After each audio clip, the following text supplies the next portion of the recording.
Merci pour votre fidélité d'écoute à Nana FM, vous qui nous recevez sur la 95.5, le www.nanafm.tg ou encore en direct sur la chaîne YouTube Norbert Douadi. Bonjour et bienvenue au troisième numéro du débat de Nana FM de cette semaine. Le marketing territorial désigne la manière dont les pouvoirs publics utilisent les techniques de la publicité et de la communication issues du monde de l'entreprise pour promouvoir leur territoire. Ces pratiques existent à toutes les échelles, depuis la promotion d'une petite commune à celle d'un État. Le but est d'attirer des populations jugées désirables, des investissements, des entreprises et tout cela à la fois. Pour aborder le thème ce matin, je reçois en studio Espoir Koudjodi, adjoint au maire dans le Golfe 1. Monsieur le maire, bonjour. Bonjour cher ami, bonjour aux fidèles auditeurs et auditrices de Radio Nana FM. Alors les auditeurs de Nana FM auront donc la possibilité d'intervenir dans ce débat sur nos deux numéros, 91 09 71 71 ou le 96 61 58 58. Je suis Norbert Douadi et Stan Teko assure la mise en onde. Une fois encore, merci pour votre disponibilité, monsieur le maire. Merci d'avoir accepté l'invitation. Alors aujourd'hui, la question qu'on se pose est de savoir, est-ce que les communes togolaises ont-elles amorcé la voie du développement? Merci, cher ami Norbert, pour l'invitation. Mais je dirais que le développement, c'est un processus. Et dans ce processus-là, il y a la planification. Il y a la planification, mais l'élément essentiel, ce sont les moyens. Ce sont les moyens. Sur ce plan, je vais peut-être reformuler la question. Est-ce que les communes togolaises ont-elles aujourd'hui les moyens de leur développement? Sur la question, je dirais que les moyens manquent. Les moyens manquent et le niveau d'accompagnement souhaité, ce n'est pas encore ça. Ce n'est pas encore ça. Mais je crois aussi qu'on n'a pas construit Rome en une journée ou en une semaine ou en 4 ans. Donc aujourd'hui, nous bouclons plus de 4 ans déjà et que c'est progressivement que nous allons asseoir ce développement-là. Les défis étant nombreux, les attentes étant également nombreuses des populations, je crois que c'est progressivement que nous allons mettre en place ce développement. Mais je dis que l'élément essentiel, ce sont les moyens, mais ces moyens manquent vraiment. Alors, quand vous parlez de moyens, est-ce que c'est seulement ces moyens qui constituent aujourd'hui le frein à ce développement?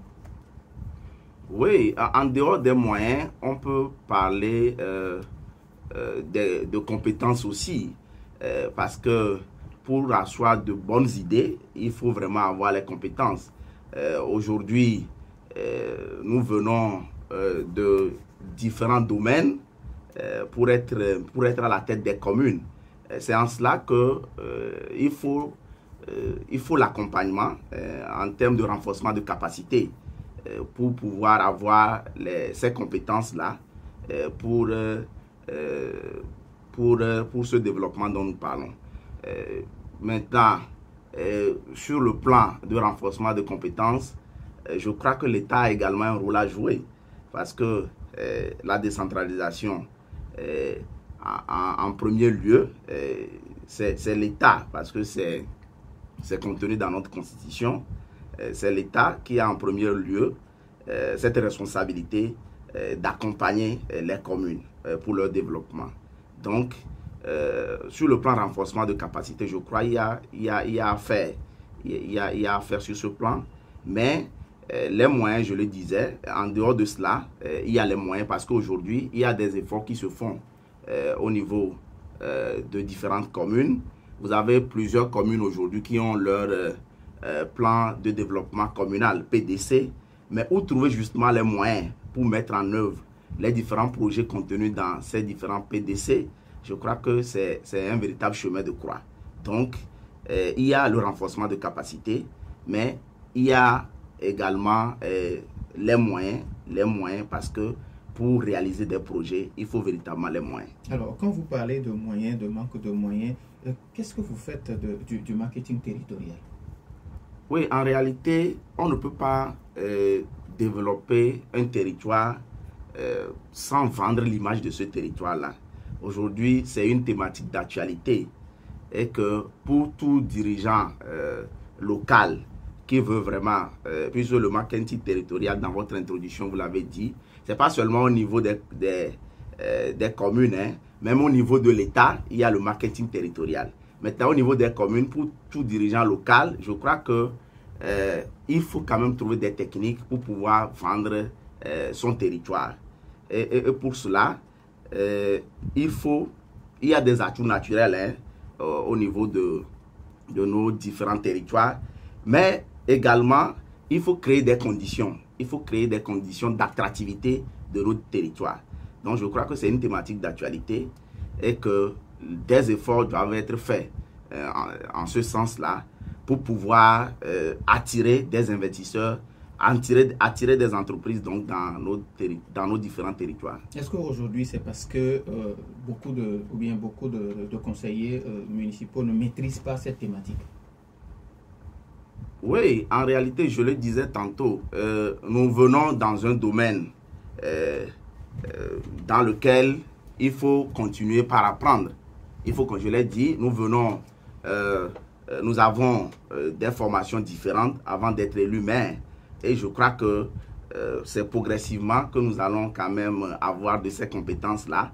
Mais la thématique du marketing territorial, je l'ai dit, on ne peut pas vouloir développer un territoire sans pouvoir vendre l'image de ce territoire. Parce que les ressources endogènes ne suffisent pas. On parle tout à l'heure de moyens. On parlait tout à l'heure de moyens. Les ressources endogènes ne suffisent pas pour pouvoir mettre en œuvre le développement. Il faut quand même faire connaître le territoire, attirer des investisseurs pour pouvoir avoir, si je peux me répéter, des investissements étrangers. Donc, je crois que pour avoir des coopérations au niveau international, pour avoir quand même des partenaires, je crois qu'il faut faire connaître son territoire. C'est en cela que le marketing territorial est vraiment important. Bien sûr, là, quand vous parlez entre-temps de renforcement de capacité pour former les responsables communaux, est-ce qu'il faut forcément que l'État intervienne ou bien ça peut être également des initiatives personnelles? Je l'ai dit tantôt que la décentralisation, c'est une disposition constitutionnelle et il est clairement dit que l'État doit accompagner la décentralisation. Donc l'État a un rôle primordial à jouer dans la formation même. Également. Je l'ai dit, vous êtes témoin de cette première formation qui a eu lieu à Blita, où tous les maires et adjoints aux maires et secrétaires généraux ont été conviés à Blita pour cette première formation. Mais je crois que ça ne suffit pas parce que je l'ai dit, nous venons de formations différentes et sur le terrain même de la gestion de nos communes, il faut continuer par renforcer nos capacités parce qu'on en a besoin. L'essentiel, la base, c'est les capacités et après, on parlera moyens. Et les moyens, je crois que je l'ai dit, cela manque, mais il faut avoir de bonnes idées d'abord avant d'aller quand même à la recherche des moyens. Et pour avoir de bonnes idées en la matière, il faut maîtriser la matière. Vous l'avez dit, vous avez déjà passé près de 4 ans à la tête des mairies. En 4 ans, est-ce que la vision que vous voulez implémenter, est-ce que peu à peu cette vision est en train de prendre cher? Oui, je l'ai dit que le développement, c'est un processus, c'est un effort continu que nous faisons. En réalité, pour tout maire ou tout élu local qui arrive à la tête d'une commune, l'idée principale, du moins pour nos pays en voie de développement, c'est de tout faire pour développer la commune. Ça, c'est le rôle principal que tout élu local se donne. Donc, la vision, c'est de développer, par exemple, dans notre cas, le Golfe 1. Je ne dirais pas qu'il n'y a pas des efforts qui se font. Il y a des efforts, mais les attentes ne sont pas totalement comblées. Il y a encore à faire pour pouvoir parler de développement du Golfe 1. Mais je crois que c'est progressivement que nous allons réaliser quand même ce rêve qui est de développer la commune Golfe 1. Et en cela, les communes font partie intégrante quand même du Togo, du territoire togolais. Donc, l'État a également un rôle à jouer. Quand nous parlons aujourd'hui de manque de moyens, je crois que je l'ai dit, le niveau d'accompagnement tant souhaité, ce n'est pas encore ça. Et également, quand je parle d'accompagnement, c'est aussi en termes d'infrastructure. Parce que nous, les communes, nous faisons ce que nous pouvons faire avec nos petits budgets, mais l'État, parce que quand vous parlez de compétences, il y a les compétences, il y a des compétences au niveau des communes, mais il y a également des compétences au niveau plus élevé, qui est le niveau de l'État. Donc, l'État a également ce rôle important de mettre en place des infrastructures dans nos différentes communes pour le développement justement de nos communes. Donc, je crois que quand on parle de décentralisation, l'État a un rôle important à jouer. Alors, il est souvent dit qu'on ne peut pas danser et s'apprécier à la fois. Mais si on vous demandait de jeter un regard critique sur ce que vous faites dans la commune Golfe 1, de 1 sur 10, vous pouvez vous donner combien? Difficile de donner une note, mais je crois que le rêve n'est pas encore réalisé parce que nous avons hérité d'une zone assez fragile qui manque cruellement d'infrastructures. Le gros problème que nous avons chez nous, c'est l'assainissement. C'est vrai que par exemple, il y a eu quelques réalisations dans le domaine, notamment le 4e lac. Il y a quelques routes qui sont aujourd'hui en chantier. Nous remercions pour cela. Mais ce n'est pas suffisant, étant donné que le gros problème que nous avons chez nous, c'est l'assainissement. Vous savez que l'assainissement, cela coûte. Donc, on ne parlera pas de satisfecit pour le moment. Nous continuons les efforts, mais je crois que c'est progressivement que nous allons atteindre quand même ce but. Donc, je ne peux pas donner une note, mais je dirais tout simplement que nous continuons par faire des efforts parce que nous ressentons, nous sommes quand même sensibles aux cris, sinon à la demande de nos populations dans les différents domaines et nous pensons que c'est à nous de trouver les moyens pour pouvoir combler ces différentes attentes. Alors, au-delà de l'assainissement, il y a également ce phénomène d'inondation. Est-ce que vous y pensez? C'est lié. L'assainissement, l'inondation, je crois que c'est lié. C'est ce que je viens de dire tout à l'heure. Il y a des projets. J'ai cité le 4e lac. J'ai cité des routes qui sont actuellement en chantier.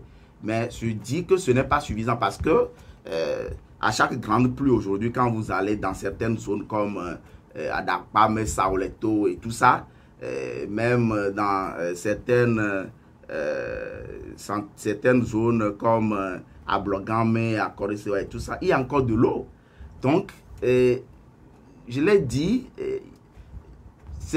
on n'a pas totalement réglé le problème. Il y a des efforts qui se font, mais je crois qu'il faut chercher les moyens. Et c'est en cela que nous demandons toujours à l'État de toujours intervenir dans notre zone, parce que c'est une zone assez fragile en termes d'infrastructure et il faut rattraper le retard. Alors, avant de donner la possibilité à nos auditeurs sur nos deux numéros, 91 09 71 71 ou le 96 61 58 58, la mairie Golfe 1, bien la commune, va abriter du 19 au 23 mars prochain un festival autour du thème la cohésion sociale, gage de paix et de développement.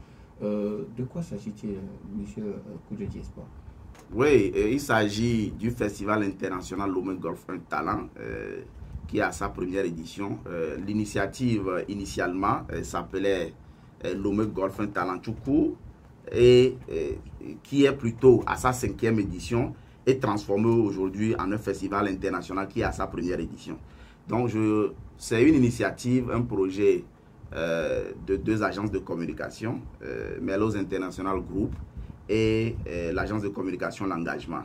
Et c'est un projet fortement appuyé par la mairie Golfe 1 parce que justement ce projet rentre dans le cadre de la promotion de notre territoire. Et il s'agira justement d'inviter des délégations étrangères de plusieurs pays de la sous-région qui vont séjourner dans notre territoire, sur notre territoire donc, et à travers une panoplie d'activités inscrites quand même sur ce festival. Donc l'ouverture officielle est prévue pour le 19, le mardi 19, et le site du festival, c'est le terrain de Difakota, dans la commune Golfe 1. Et ça va durer 5 jours. Il y a beaucoup d'activités, comme je le disais. À l'ouverture déjà, il y a un exposé inaugural sur le thème que vous venez d'évoquer tout à l'heure, le thème du festival, la cohésion sociale, gage de paix et de développement.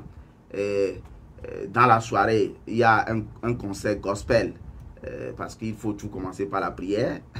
Il y a un grand concert gospel et c'est un concert gratuit sur le site. Et il y a également un panel de haut niveau sur le programme. Il y a un panel de haut niveau qui va rassembler quand même ces différentes délégations. Parce que nous avons également invité des villes avec lesquelles nous sommes en coopération décentralisée. Il y a un panel de haut niveau quand même sur la coopération culturelle qui aura lieu également sur le programme. Il y a une masterclass des acteurs culturels. Et sur ce coup, c'est l'artiste de renom Richard Flash du Bénin qui est invité pour pouvoir venir échanger avec ses collègues du Togo. Il y a la traditionnelle cérémonie de distinction qui aura lieu à la fin du festival, donc à la cérémonie apothéose. C'est-à-dire, on fait 4 jours sur le site du festival et comme on l'a toujours fait, la cérémonie apothéose sera dans la rue en plein air sur l'esplanade de la mairie annexe d'Akoresoa. Mais dans le programme également, il y a un circuit touristique parce que nous parlons de marketing territorial. Il y a un circuit touristique où ces délégations qui vont venir et également nous les locaux, nous allons sillonner quelques sites touristiques de la commune, notamment le marché des fétiches et il y aura une chute à la plage dans une grande démonstration culturelle. 91 09 71 71 ou le 96 61 58 58, vos avis et questions nous intéressent, mais après la pause. Un mariage, un anniversaire. 91 09 71 71, nous avons un premier auditeur en ligne, Nana FM. Allô? Allô? 91 09 71 71 ou le 96 61 58 58, Nana FM. Allô? Oui, allô, bonjour. Mazda Dido Gomé, bonjour. Bonjour à votre invité. Bonjour. Votre invité, j'ai fini par compter. Il a prononcé au moins 20 fois le mot moyen. Vous allez parler de marketing territorial, de ressources endogènes, accompagnement venant de l'État. Je voudrais lui poser 2 questions. Premièrement, Oui. où se trouve la séparation de la collecte des moyens entre une mairie et l'État? Qu'est-ce que l'État doit collecter dans une commune et qu'est-ce que la mairie elle-même a le droit de collecter? Parce que quand on parle de moyens, on parle de collecte. Deuxièmement, Oui. est-ce vraiment l'insuffisance des moyens de l'État qui est la vraie cause? Si tel est le cas, quel doit être le taux d'apport de l'État par rapport au PIB ou au PNB du Togo? Parce que les communes doivent avoir, par rapport à la richesse, le PIB qui est sur le plan général et le PNB qui est purement national. Ils doivent avoir des parts à avoir. Car est-ce qu'il y a des lois qui définissent ce taux? Merci, bonne journée. Merci et bonne journée à vous aussi. 91 09 71 71. Nana FM, allô? Allô? Oui, Pélé, bonjour. Bonjour. Oui, allez-y, on vous écoute. Oui, bonjour, monsieur le maire. Oui, bonjour, monsieur Pelé. Bon, je pense que dans la commune, tout le monde dit que la commune ne peut pas être. Allô? Allô? Allô? Pélé, s'il vous plaît, vous pouvez raccrocher et rappeler sur le 91 09 71 71 parce que souvent quand vous rappelez sur le 96, on a du mal à vous recevoir, s'il vous plaît. Oui, rappelez sur le 91, s'il vous plaît. Merci beaucoup. 91 09 71 71 ou le 96 61 58 58. Les auditeurs ont toujours la possibilité sur ces 2 numéros. Avant que Pélé ne nous revienne sur le 91, vous avez suivi les 2 questions de masse. Il se demande où se trouve la séparation des collectes entre la mairie et l'État central. Nous avons un autre auditeur. Nana FM, allô? Oui. Voilà, merci beaucoup. Maintenant, je vous reçois. Ok. Bon, notre invité parle de moyens. J'avais dit tout à l'heure que c'est la commune de pauvres. Ça c'est clair. C'est la commune de pauvres. Et on sait ce que c'est que le Togo. Et ce que je voudrais dire, quand même, oui, il parle de moyens. C'est-à-dire qu'il ne faut pas qu'on se fait des visions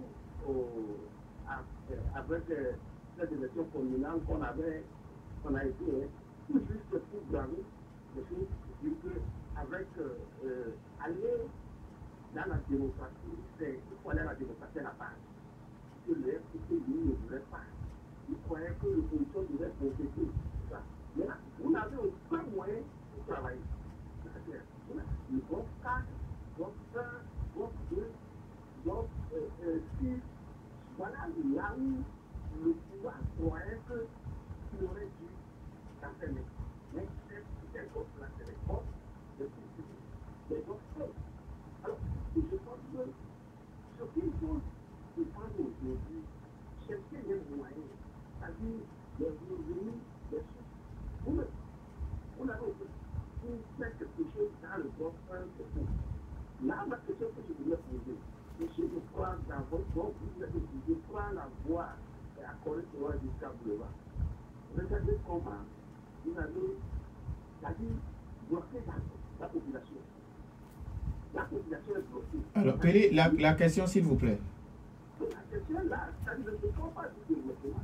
Quand les gens n'arrivent pas à vendre, ils ont du développement.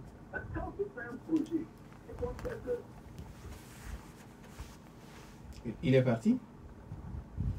Alors, je pense que on a compris sa question. Alors, Mas Dadido Gomé qui vous demande où se situe aujourd'hui, ou bien où se trouve aujourd'hui la séparation des collectes entre la mairie et puis l'État central. Oui, c'est une bonne question. Je crois que tout se repose sur la loi. Au niveau des communes, nous collectons les taxes municipales. Par exemple, les droits de place dans les marchés, les taxes d'encombrement et autres. Et maintenant, au niveau de l'État, je crois que par exemple, à travers l'Office togolais des recettes, OTR, l'État collecte quand même des impôts. Mais il y a des impôts que l'État collecte dans nos différentes communes qui nous sont reversés. Et d'ailleurs, c'est le lieu de remercier aussi l'OTR parce que la plus grande partie de nos budgets, c'est justement ces moyens qui nous sont ristournés par l'OTR qui nous permettent quand même d'avoir de l'argent pour pouvoir asseoir ou pour pouvoir réaliser les projets contenus dans nos budgets. Donc, je crois que au niveau des mairies, je peux répéter, c'est les taxes communales et l'État collecte des impôts à travers l'OTR et il y a de ces impôts qui nous sont reversés. Maintenant, il demande si c'est seulement l'insuffisance des moyens qui est le vrai problème. Je l'ai dit ici, en réalité, l'essentiel, je l'ai dit, ce sont ces moyens-là, mais j'ai parlé également de renforcement de capacité. Parce que il faut maîtriser le domaine, avoir de bonnes idées, avoir de bonnes... C'est vrai que nous avons les techniciens qui nous entourent, chaque mairie a des techniciens, mais en tant que manager également, nous avons quand même cette obligation quand même de maîtriser notre domaine. Donc, je crois que j'ai parlé également de renforcement de capacité. Ce n'est pas seulement les moyens, mais il y a quand même ce volet renforcement de capacité, formation, en réalité des élus que nous sommes. Il a également parlé, il demande quel est le taux d'apport de l'État. Oui, en réalité, je l'ai dit que le degré, sinon le niveau aujourd'hui d'accompagnement, ce n'est pas ce qui est souhaité. En réalité, nous avons besoin beaucoup plus d'accompagnement que ce que nous avons aujourd'hui. Mais je reconnais également que c'est un début. La décentralisation avec des maires élus. Nous sommes aujourd'hui, nous bouclons la 4e année. Nous avons bouclé donc la 4e année. Donc, je crois que c'est un début et progressivement, nous continuons pas à demander à l'État de renforcer cet accompagnement-là. Donc, ailleurs, si on veut se transporter sur d'autres expériences, des expériences d'autres pays, ailleurs, c'est un pourcentage beaucoup plus élevé en termes d'accompagnement de la décentralisation. Mais ici, nous sommes à un début. Il y a quand même quelque chose qui est fait, mais nous croyons que ce n'est pas véritablement suffisant pour pouvoir combler les attentes qui sont sur le terrain. Donc, nous sommes toujours demandeurs vis-à-vis de l'État pour pouvoir renforcer cet accompagnement-là. Nous avons un autre auditeur en ligne, Nana FM. Allô? Michel, bonjour. Oui, bonjour, monsieur Norman. Oui, allez-y, on vous écoute. Bonjour, notre invité. Oui, bonjour. Moi, je crois que rester toujours scotché à un paradigme, du moins ce que nous connaissons, nous aurons toujours des problèmes. Parce que développer, c'est quoi en fait? Et le développement dont on parle, parce qu'on le calque sur ce que les Occidentaux nous ont donné. Vous ne pouvez pas être dans une population où les gens n'ont pas les moyens et vous allez estimer faire des choses extraordinaires. Et on dit la société est à l'image d'elle-même. Donc c'est pour dire tout simplement qu'il faut revoir un peu ce concept-là. Et nous avons, si vous n'avez pas les moyens, c'est parce que les populations n'ont pas les moyens, puisque vos revenus viennent de ces populations-là. Et qu'aujourd'hui, on ne peut pas vous jeter la pierre, tout simplement parce que cette histoire-là vient seulement de commencer. C'est à peine 4 ans, ça. Donc c'est au fur et à mesure que le temps passera que peut-être les choses vont s'améliorer, ou dans un sens ou comme dans l'autre, que c'est ça qui va nous permettre de savoir si réellement nous progressons. Moi, je préfère qu'on parle de progresser que de dire de développer. Oui, moi je le vois comme ça, parce que tout le temps développer, on est là et on ne peut jamais atteindre, et puis on est toujours là à demander ailleurs, surtout vers les pays occidentaux encore, qui viendront nous soutenir pour des œuvres. On va dire, voilà, l'Union européenne a donné, ceci a donné, et nous restons toujours dans notre esclavagisme. Merci, bonne journée. Merci, bonne journée à vous aussi. 91 09 71 71 pour le 96 61 58 58. On peut prendre encore un auditeur. Alors, Pelé qui parlait tantôt de la voie qui quitte le marché à Koleswa jusqu'au boulevard, que vous avez empêché, ou bien la construction de la voie empêche les commerçantes de vaquer librement leurs occupations. Oui, je crois que c'est aussi le prix à payer. Quand nous parlons de développement des infrastructures, je crois que c'est le sacrifice aussi que nous pouvons demander à nos populations. C'est nous qui créons en réalité dans notre commune qu'on n'a pas de voie bitumée. Aujourd'hui, on a la chance quand même qu'il y a un effort qui est fait, notamment ces 3 routes qui sont en chantier. La route, le boulevard Mobutu Sese Seko qui part du rond-point marché à Koleswa jusqu'au boulevard du Mono. Il y a également la rue qui passe derrière l'église catholique Maria Auxiliadora de Benedi, qui va également jusqu'au boulevard du Mono. Et il y a le boulevard Félix Houphouët-Boigny qui est également en chantier et dont M. Pelé a parlé. Je crois que oui, on peut parler de lenteur. On peut parler de lenteur, mais je crois que nous devons avoir cette patience-là parce que c'est le sacrifice. Pour construire une route, il faut un délai. C'est vrai que sur ces chantiers-là, je viens de le reconnaître, qu'il y a quand même un certain nombre de problèmes qu'on a relevés même ici sur vos plateaux. Donc, nous appelons nos populations à la patience. Nous sommes quand même sensibles à leurs difficultés parce qu'il y a certains même qui n'arrivent plus à faire entrer leur voiture, qui n'arrivent plus à garer leur voiture. Et ils sont obligés d'aller chercher auprès des mécaniciens, des garages et tout ça.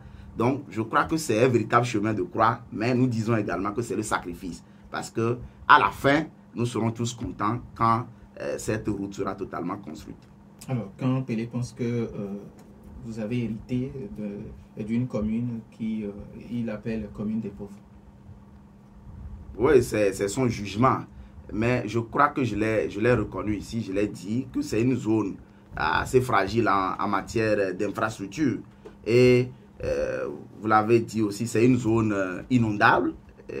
La plus grande partie d'ailleurs, quand vous prenez les quartiers d'Adakwame, Kani, Kopé, j'ai cité des quartiers ici. Dire que c'est une commune des pauvres, c'est son jugement en réalité. Mais j'ai reconnu quand même que c'est une zone assez fragile. Et c'est en cela que nous appelons de toutes nos voix l'État à intervenir davantage pour pouvoir créer les conditions de vie quand même acceptables pour nos populations. Michel qui pense qu'aujourd'hui on ne peut pas parler de développement, surtout quand on veut calquer ce développement sur un modèle exporté. C'est une réflexion qui est d'ailleurs d'actualité. Nous devons inventer notre modèle de développement en le calquant sur nos réalités. Je crois que c'est une réflexion qui est d'actualité, mais on ne peut pas concevoir un modèle sans s'inspirer en réalité des autres aussi. Donc, la réflexion continue. Je crois que c'est une bonne réflexion. Et lui, il pense qu'au lieu de parler de développement, il préfère plutôt parler de progression. J'ai reconnu ici que c'est un processus de développement. Et il y a des niveaux de développement. En réalité, vous m'avez même posé la question de me noter ou de nous noter au Golfe 1. J'ai dit qu'il y a des efforts qui se font, mais l'objectif en réalité qui est d'avoir une commune aujourd'hui où on parlera que c'est une commune entre grippes développée avec des infrastructures, avec tout ce que nous voulons, ce n'est pas encore ça. Donc, c'est un processus comme il a dit et je suis d'accord avec lui pour parler plutôt de progression parce que la thématique même, je l'ai dit ici, la décentralisation avec des maires élus, nous l'avons commencé il y a de cela 4 ans. Nous sommes dans la 5e année. Donc, c'est un bon début, mais il faut quand même relever les insuffisances. Et nous sommes quand même à la tête de nos communes. Et quand nous parlons moyen, oui, le peu qu'on nous donne aujourd'hui, nous sommes en train de faire des efforts avec ce minimum-là, notre budget propre et également la subvention, le peu que l'État nous donne. Mais nous disons que l'État peut mieux faire. Ça, c'est toujours dans l'optique d'avoir plus de moyens pour pouvoir asseoir des projets pour le bonheur de nos populations. Donc, je crois que nous sommes toujours demandeurs vis-à-vis de l'État. Alors, par rapport à cette thématique de marketing territorial, est-ce que vous, parce que vous avez parlé entre-temps de l'intercommunalité, est-ce que vous allez apporter cette, s'il faut le dire entre guillemets, cette bonne nouvelle aux autres communes qu'il est maintenant l'heure de vendre l'image des communes? Oui, parce que chez nous, par exemple, au Golfe 1, c'est une thématique qui nous tient véritablement à cœur, le marketing territorial. Et récemment, nous avons même révisé notre organigramme où nous avons créé une direction de la communication et du marketing territorial. Donc, c'est le premier projet d'ailleurs proposé par ces deux agences-là que nous soutenons. C'est le premier test d'ailleurs de cette direction-là et nous sommes derrière pour soutenir cette initiative-là qui va quand même mobiliser, comme je le disais, des villes avec lesquelles nous sommes en coopération, qui vont venir nous visiter. Nous allons vendre ce que nous avons chez nous, les atouts culturels, les atouts touristiques que nous avons chez nous au Golfe 1, même les atouts économiques. Golfe 1 aujourd'hui a la chance d'abriter le port autonome de Lomé, le plus grand port de la sous-région, hein, le plus grand port en eau profonde. Donc je crois que c'est des atouts que nous pouvons vendre auprès de ces étrangers-là qui viendront pour attirer des investissements. Donc, je crois que le marketing territorial est d'actualité et le premier grand test que nous faisons à travers la direction que nous avons nouvellement créée, la direction de la communication et du marketing territorial, c'est ce festival international Lomé Golfe 1 Talent que nous faisons du 19 au 23 mars. Alors, est-ce que quand vous parlez de ce qui sera fait au terrain de Difakota, est-ce que le terrain peut abriter un grand nombre? Oh, c'est un grand terrain. Je ne sais pas si vous connaissez le lieu. C'est un grand terrain. C'est un grand terrain. Je crois que nous avons suffisamment fait le tour là-bas. On a regardé et nos techniciens sont à l'œuvre là-bas pour pouvoir créer les conditions d'un bon festival. Alors maintenant, qui peuvent prendre part à ces festivals? Nous appelons à une grande mobilisation de nos populations, en particulier les populations du Golfe 1, mais également les populations togolaises de façon générale. Mais ce qui est aussi bien, ce n'est pas seulement les villes avec lesquelles nous sommes en coopération, les villes étrangères. Ce ne sont pas seulement ces villes-là, mais au niveau locales, c'est-à-dire nous sommes par exemple en partenariat avec la commune Vaux4 où nous développons un projet d'apiculture avec cette commune-là. Nous sommes également en partenariat avec la commune Cloto 1, Palimé, également avec la commune Cosa 4. Donc, toutes ces communes seront invitées sur le festival. Donc, je crois que c'est un rendez-vous du donner et du recevoir. Nous allons vraiment échanger sur la coopération, par exemple dans le domaine culturel et dans d'autres domaines aussi. Donc, c'est une façon de vendre l'image de notre territoire, d'attirer quand même le regard des étrangers et en même temps des locaux par rapport à notre territoire. Et je crois que c'est une première expérience que les gens peuvent venir vivre.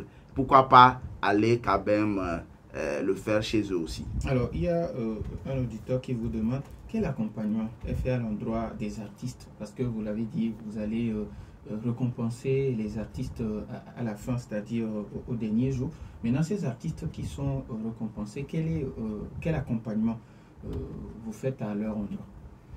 Oui, j'ai parlé tout à l'heure d'une masterclass parce que je l'ai dit, la formation est la base. En réalité, pour réussir sa carrière, pour tout artiste, il faut la formation même de l'artiste et de son staff. C'est en cela que nous avons invité aujourd'hui une référence qui est l'artiste Richard Flash du Bénin, qui aujourd'hui, à la fin de sa carrière, a créé quand même une grande agence de communication au Bénin, qui va venir quand même coacher, sinon échanger avec ses collègues artistes d'ici. Et donc, je crois que c'est le premier apport. Mais c'est une cérémonie de distinction aussi, le festival, à la fin de la cérémonie apothéose. Il y a cette reconnaissance-là de la commune vis-à-vis de ces artistes-là. Donc, je crois que c'est le deuxième niveau quand même d'accompagnement. Mais la culture nous tient véritablement à cœur au niveau de la commune Golfe 1. Et nous avons une grande réflexion en cours par rapport à ce domaine-là. Pas seulement les artistes, mais quand vous prenez la culture de façon générale, nous réfléchissons avec les chefs traditionnels, avec un certain nombre d'acteurs, même certains artistes aujourd'hui de la commune. Nous réfléchissons avec ces acteurs-là pour pouvoir booster ce domaine-là, parce que la culture aujourd'hui, c'est une grande richesse. Hein. Pour une commune, justement, il faut booster le domaine pour attirer cette richesse-là. Donc, la réflexion continue. Pour nous, la culture est vraiment importante pour le développement de notre commune. Alors, maintenant, par rapport au masterclass, est-ce que l'entrée sera payante ou bien c'est ouvert à tout le monde? C'est gratuit, mais les conditions seront définies par l'organisation et communiquées d'ailleurs sur les différents réseaux de l'organisation. Parce qu'il reste seulement 6 jours pour l'ouverture. Le programme est connu, diffusé sur les différents réseaux de l'organisation du festival. Mais comme vous le dites, moi, je peux toujours leur rappeler cela, de communiquer davantage sur les différentes journées qui vont meubler quand même ce festival-là, notamment cette rencontre-là d'échange entre l'artiste béninois Richard Flash et ses collègues togolais. Maintenant, si vous avez un message à l'endroit, d'abord des responsables des maires, bien sûr, par rapport à cette thématique de marketing territorial, et maintenant par rapport aux artistes togolais sur le festival autour du thème la cohésion sociale, gage de paix et de développement. Je commencerai d'abord par le développement dont vous avez parlé au début. Je crois que c'est un idéal. Même les pays développés cherchent toujours à se développer davantage. Donc c'est un idéal. Et c'est en cela que j'épouse quand même cette proposition d'un auditeur qui parle de progression plutôt. De Michel Desanguet. Voilà, de progression. Et que nous faisons des efforts au niveau de nos différentes communes. Mais l'accompagnement dont nous parlons, je crois que cet accompagnement est nécessaire. Tant sur le volet formation, à renforcement de capacité des élus que nous sommes, mais également en termes de moyens. Parce que qui parle de transfert de compétences, parle de transfert de moyens également. Donc, je crois que la décentralisation, elle est constitutionnelle et l'État a ce devoir d'accompagner les communes. Maintenant, à l'endroit de nos populations par rapport à ce grand festival, c'est de les inviter à faire massivement le déplacement du terrain de Difakota pour venir vivre l'ambiance au cours de ce festival-là qui va durer 5 jours 4 jours sur le site du festival, sur le terrain de Difakota, et l'apothéose sur l'esplanade de la mairie à Nes d'Akoresewa. Maintenant, les acteurs culturels, les artistes, j'appelle quand même à une mobilisation de ces acteurs-là aussi, mais nous avons quand même une attention particulière vis-à-vis de ce corps-là, je l'ai dit. Il y a des réflexions que nous faisons, il y a de l'accompagnement même que nous avons fait de par le passé et que nous continuons par réfléchir pour pouvoir booster ce domaine-là. Donc la réflexion continue, mais c'est en échangeant que nous pouvons trouver le bon bout, et je crois que le bon contact que nous avons créé à travers ce festival-là, c'est une bonne opportunité pour pouvoir échanger davantage et trouver les créneaux qu'il faut pour développer quand même notre culture dans le Golfe 1, le domaine artistique également. Nous disons merci, nous disons merci à Espoir Koudjoli, adjoint au maire dans la commune Golfe 1. Merci à vous aussi pour votre fidélité d'écoute. Merci à Stan Teko pour la mise en onde. Je suis Norbert Douadi. Bonne suite de nos programmes.